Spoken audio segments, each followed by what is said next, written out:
میرے ساتھ بہت سارے لوگ نا تصویریں کھنچواتے ہیں، حالانکہ میں زیادہ قائل نہیں ہوں، شاید آج تک میں نے ڈیمانڈ نہیں کی کہ میری فوٹو کھینچو، اور ہو سکتا ہے مطلب یہ کنفرم نہیں، لیکن میری دانش بینش میں ایسا نہیں کہ میں نے کبھی اپنے ہاتھ سے فوٹو بھی کھینچی، مزاج میں دلچسپی نہیں۔ لیکن میرے گاؤں کا ایک موچی ہے، جوتے گانٹتا ہے، اس شخص نے 4 بیٹیاں بیائی ہیں جوتے گانٹ لی، اور میرے ابا جی بتایا کرتے تھے کہ جن دنوں نا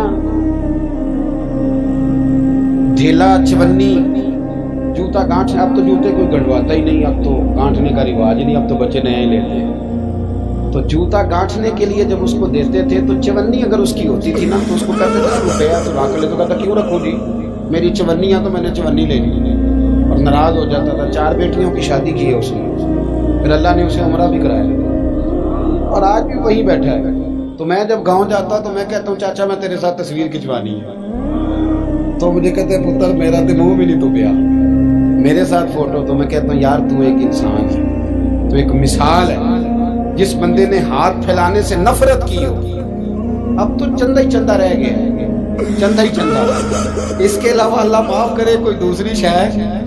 میں گلاسکو میں تھا تو مجھے ایک صاحب کہنے لگے آپ نے کوئی اعلان چلان نہیں کرنا، مدرسہ نہیں ہے؟ میں نے کہا مدرسے بڑے ہیں پر اللہ کا فضل ہے، کیونکہ وہ نبی کریم کے نام کے ہیں تو ہمیں کبھی کمی کوئی نہیں آئی، کبھی نہیں کمزوری آئی، رونے کا مزاج بھی نہیں، وہ چل رہا ہے مدرسہ۔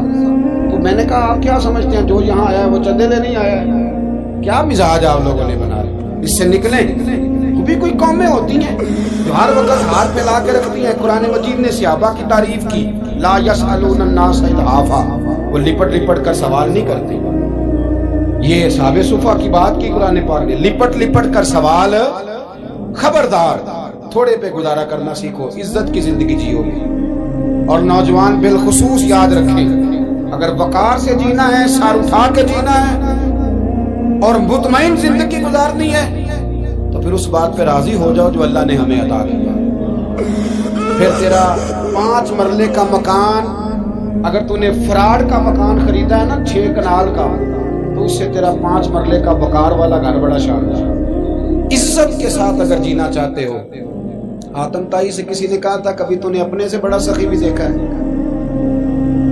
آتم تائی کا نام ہے نا آج تک سخاوت میں، اپنے سے بڑا سخی بھی دیکھا ہے؟ اس نے کہا دیکھا ہے۔ کون سا؟ کہنے لگا میں نے ایک دفعہ اپنے سارے شہر کی دعوت پکائی، تو میں چہرے پہ نقاب اوڑھ کے نکلا کہ پتہ کروں کوئی آدمی رہ تو نہیں گیا۔ تو جب میں جنگل میں گیا تو میں نے ایک بابے کو لکڑیاں کاٹتے دیکھا۔ سب لوگ اس زمانے کے جتنے پڑھے لکھے شعراء ادیب سب میں نے بلائے، بابا لکڑیاں کاٹ رہا تھا، توجہ ہے میری بات پر؟ کہتے میں اس کے قریب گیا، چہرے پہ نقاب تھا، میں نے کہا بابا جی آپ کو نہیں پتا آج آتم تائی کی دعوت ہے؟ کہنے لگا بیٹے پتہ ہے۔ تو میں نے کہا جانا نہیں؟ کہتے بابے نے عجیب جواب دیا، کہنے لگا مجھے نا اپنے ہاتھوں کی کمائی کا چسکا لگتا ہے۔ کس کا چسکا؟ ہاں آج کل چسکا یہ ہے کہ کسی کو پارٹی کیسے ڈالنی، کیسے مفت کی روٹی کھانی ہے۔ کس کا چسکا لگ گیا؟ اپنے ہاتھوں کی۔ بولیے۔ میرے نا مدرسے میں ایک لائق بچہ پڑھتا ہے، مالدار گھرانے کا تھا، تو تھوڑی سی نا آپ کو پتہ ہے دوران طالب علمی ہمیں بھی بڑے بہانے آتے تھے، تو یہ چیزیں یاد آتی ہیں، تو تھوڑا آگے پیچھے ہوتا تھا۔ مدرسے میں کام ہو رہا تھا تو میں اس کو کھڑکی میں لے کے کھڑا ہو گیا، میں نے کہا ایک چیز تجھے دکھانی ہے۔ جب تیرے سامنے بھنا ہوا گوشت رکھا جاتا ہے تو نخرے کرتا ہے، ادھر بھی آ ایک نظارہ دیکھ۔ مزدور نہ سویرے 2 روٹیوں کے بیچ اچار رکھ کے لاتا ہے، اور جب وہ دوپہر کو کھانے لگتا ہے نا میرے بھائی، تو وہ اچار اس کی روٹیوں کو بھی لگ جاتا ہے، کونے کو بھی لگ جاتا ہے۔ لیکن جب دوپہر کا وقت ہوتا ہے تو مٹی سے لتھڑے ہوئے ہاتھ پہلے وہ جا کے ٹوٹی پہ دھوتا ہے، پھر وہ کیا کرتا ہے کہ وہ پانی کا پیالہ خود بھر کے رکھتا ہے، توجہ میری بات ہے، پھر وہ زمین پہ بیٹھتا ہے، اور جب وہ پونا کھولتا ہے نا، کبھی اسے کھاتے ہوئے دیکھو، یوں محسوس ہوتا ہے کہ دنیا کی ساری نعمتیں اس کے سامنے پڑی ہوئی، اور ٹیبل پر بیٹھ کر 22,000 کی روٹی کھانے والے اتنا شکر ادا نہیں کرتے جتنا وہ بندہ شکریہ ادا کرے۔ یا اللہ تیرا شکر ہے، یا اللہ تیرا شکر ہے۔ اور ان کو لفظ نہیں سیدھے پڑھنے آتے، ویسے بھی لفظ تاثیر سے بنتے ہیں، تلفظ سے نہیں۔ اہل دل آج بھی ہے اہل زبان سے آگے. صحیح تلفظ نہیں ادا کرنا آتا، لیکن جب وہ ہاتھ باندھ کے کہتے ہیں نا یا اللہ تیرا شکر ہے، تو یوں محسوس ہوتا ہے کہ روٹی تو اس بندے نے کھائی ہے، کھانا تو، ورنہ شادی کے موقع پر اتنا کھایا نہیں جاتا جتنا تباہ کیا جاتا ہے، کیونکہ مفت کا ہوتا ہے نا، مفت کا. تو یاد رکھیں محنت کی کمائی ایک حسن ہے، ایک وقار ہے. وہ جو بندہ 50 لاکھ روپیہ مہینے کا یا سال کا کماتا ہے وہ تو دیکھتا بھی نہیں بیچارہ پیسوں کو. وہ بینک میں آئے اور بینک سے ہی ساری زندگی اپنی دولت دیکھ سکتا، لیکن جو 600 روپیہ دیہاڑی لیتا ہے نا، اس کو جب شام کو ملتی ہے تو 3 دفعہ ہاتھ صاف کرتا ہے اور 3 دفعہ بسم اللہ شریف پڑھتا ہے اور پھر وہ جیب میں ڈالتا ہے. پھر وہ حساب کرتا ہے کہ 50 کہاں لگانے ہیں، 60 کہاں. تو خودداری سے جیو، باوقار رہو، باعزت رہو. حاتم بھائی کہتے ہیں مجھے کہنے لگا کہ مجھے ہاتھوں کی کمائی کا چسکا لگ گیا، اب مفت کے دسترخوان پر مجھے مزہ نہیں آتا. تو کہتے ہیں میں تو بس اس کا فدائی ہو گیا. جب میں واپس آنے لگا تو اس نے مجھے آواز دی، میں واپس پلٹا تو کہنے لگا بیٹا آپ بھی دعوت پہ جا رہے ہیں؟ میں نے کہا ہاں. تو اس نے مجھے 5 دینار نکال کے دیے. کہنے لگا یہ لے جاؤ، حاتم تائی کو نہ دینا، وہاں جو آدمی لنگر پکا رہا نا اسے دے دینا، یار بڑے بڑے لوگوں نے روٹی کھانی ہے، چلو میرا بھی حصہ پڑ جائے گا. تو حاتم تائی کہتے ہیں میں گھوڑے سے گر گیا، چہرے سے کپڑا اٹھایا اور میں نے کہا بابا میرے سینے سے لگ، میں تو امیر ہو کے سخی ہوں نا، تو غریب ہو کے بڑا سخی ہے. آج سمجھ آئی ہے تیری سخاوت کی. پڑھیے نا حدیث پاک. حضرت انس بن مالک کہتے ہیں ایک شخص نے آ کے کہا یا رسول اللہ کچھ دیجئے، حضور مجھے کچھ بولیے. اور میرے محبوب کا دروازہ وہ ہے کہ جہاں سے کبھی کوئی خالی گیا ہی نہیں، حضور کچھ دیجئے. تو نبی کریم علیہ السلام نے آج الگ بات کر دی، فرمایا تیرے پاس کچھ بھی نہیں؟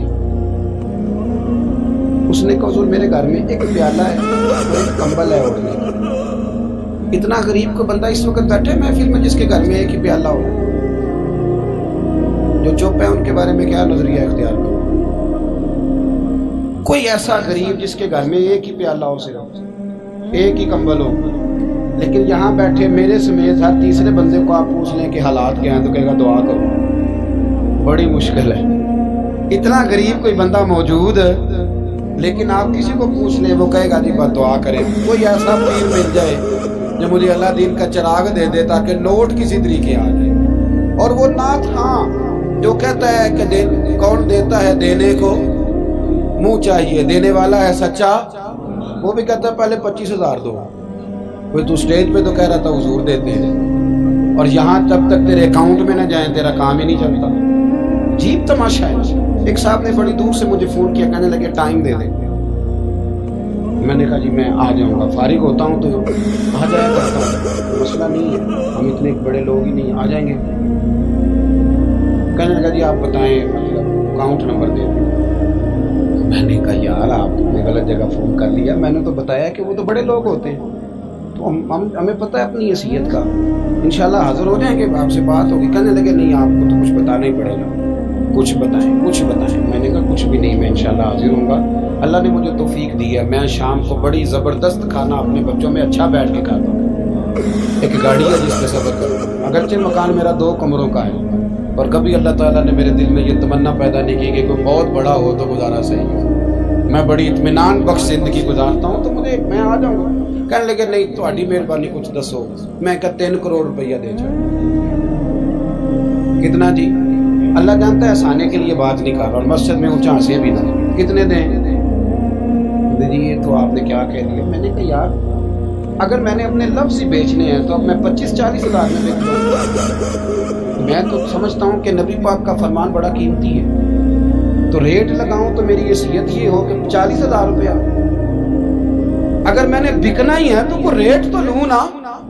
اور ویسے بھی میں تو سمجھتا ہوں کہ میں بڑا انمول ہوں، اس لیے کہ میں رسول اللہ کے دین کا نوکر ہوں. اور یہ غلطی ان کی نہیں جو بیچتے ہیں، غلطی ان کی ہے جو خریدتے ہیں. آپ لوگوں نے مارکیٹیں بنائی، آپ مارکیٹیں نہ بناتے تو کبھی مارکیٹوں میں اس طرح کی چیزیں بکنے کہ ہم نے ظلم کیا ہے، ہم نے زیادتی کی، ہم نے یہ ماحول بنایا ہے. بہرحال بات دور نہ نکل جائے گا، واپس آتا ہوں. نبی کریم صلی اللہ علیہ وسلم نے فرمایا تیرے پاس کچھ نہیں، ایک کمبل ہے اور ایک. حضور نے فرمایا لے کے آ. یہ سرکار کا فرمان سیاستہ سے عرض کر رہا ہوں، اگرچہ امام جلال الدین سیوطی نے تفسیر در منصور میں تفصیل کے ساتھ اس روایت کو کئی طرق سے بیان کہا۔ ایک کمبل، یارو سوچو، ایک کمبل جس بندے کے پاس ہو، ایک پیالہ ہو، اس سے بھی تو غریب ہوگا۔ حضور نے منگا لیا اور بولی لگا دی، کون خریدے گا؟ ایک شخص نے کہا 1 دینار، ایک نے کہا 2، حضور نے 2 دینار میں بیچ دیا۔ وہ بولا نہیں کہ حضور 2 ہی تو چیزیں تھی، وہ بھی بیچ دی آپ نے۔